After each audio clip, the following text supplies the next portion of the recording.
Poser sa caméra pour faire un podcast, un vlog ou un tag et balancer quelques vannes écrites la veille sur son portable, c'est sympa. Mais une belle vidéo avec du contenu de qualité et une petite histoire de temps en temps ne fait pas de mal. Si vous ne savez pas comment vous y prendre, eh bien commencez par écrire le scénario. Et ça tombe bien parce qu'à la fin de cette vidéo, vous saurez écrire un scénario. N'est-ce pas formidable ? Avant de commencer à écrire un scénario, il faut que vous ayez des idées. Et si je peux vous donner un conseil, c'est de les écrire sur vos portables dès que vous en avez une. Et bordel, écrivez-les. Parce que je suis persuadé que la plupart d'entre vous se disent « Oh, j'ai une super idée, t'inquiète, pas besoin de la noter, je m'en souviendrai. » Non, vous ne vous en souviendrez pas, c'est pas vrai, c'est pas possible. Imaginez-vous aux toilettes, vous faites un bon gros caca, vous avez une super idée, et là vous lâchez une petite merde qui fait un bruit très bizarre. C'est bien, ça vous fait rire. Maintenant vous avez fini, vous vous torchez le cul, vous êtes fier de votre caca, et paf, l'idée n'est plus là, elle a disparu. Parce que vous ne l'avez pas notée. Notez vos idées, vos vannes, vos punchlines, ça vous aidera, je vous le garantis. À ce stade-là, vous avez vos notes et vous pouvez commencer l'écriture. Dans l'écriture d'un scénario, il y a certains codes qu'il faut connaître et surtout maîtriser. Ces règles ne sont pas là pour nous casser les couilles, loin de là, elles sont là pour nous aider à mieux visualiser et exprimer les images et les sons qu'on imagine. Et surtout pour que ce soit compréhensible par tout le monde avec un langage universel. Et c'est dans cette première partie de la vidéo que nous allons apprendre ce langage. Imaginons que notre scène se déroule dans un bar. Dans le langage scénaristique, on écrira G.L bar 1/2 reg.comp.4.h2. Je rigole, calme-toi, c'est beaucoup plus simple que ça. Quand tu écris une scène, tu commences par écrire ce qu'on appelle le titre, qui est composé de ext ou int. Ext si la scène se déroule à l'extérieur, et int si la scène se déroule à l'intérieur. Bravo!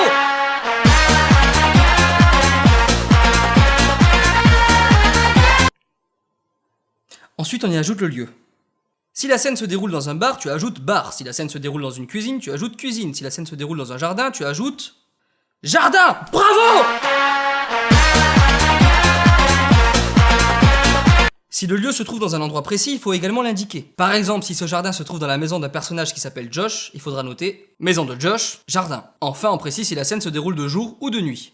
Juste en dessous, vous écrivez une première didascalie qui décrit au présent ce que voit et entend la caméra. Imaginons que dans ce jardin, un personnage du nom de Josh s'y trouve et fait du yoga. On écrira Josh fait du yoga. Je tiens à insister sur le fait que l'on écrit uniquement ce que voit et entend la caméra. Par exemple, on n'écrira pas Josh fait du yoga pour soulager la pénétration anale qu'il vient de subir par son ami d'enfance africain Dimitri. Il en est triste, ça lui fait beaucoup de peine.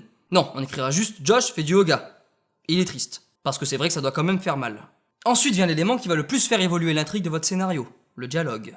Lorsqu'un personnage parle, son nom est écrit au centre de la page, et sa réplique se trouve juste en dessous. Disons que Josh demande à Dimitri quand est-ce qu'on mange et que Dimitri répond dans 2 heures. Bon, je me rends compte que cet exemple commence à partir en couille. Mais c'est pas grave, on continue.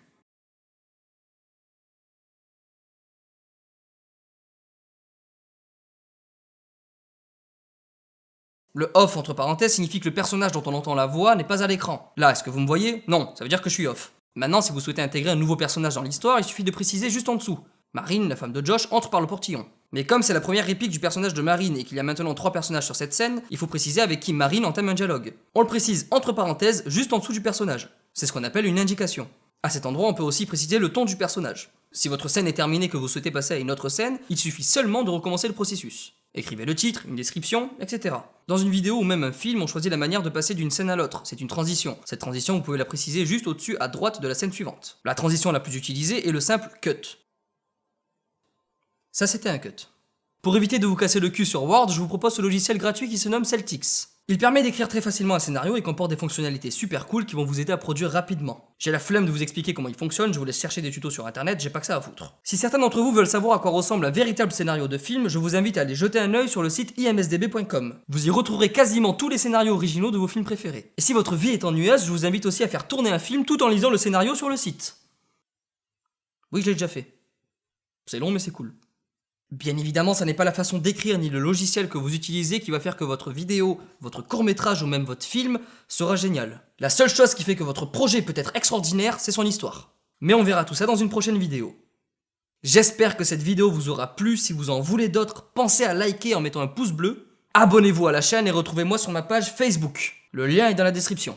C'était Sofiane pour vous servir.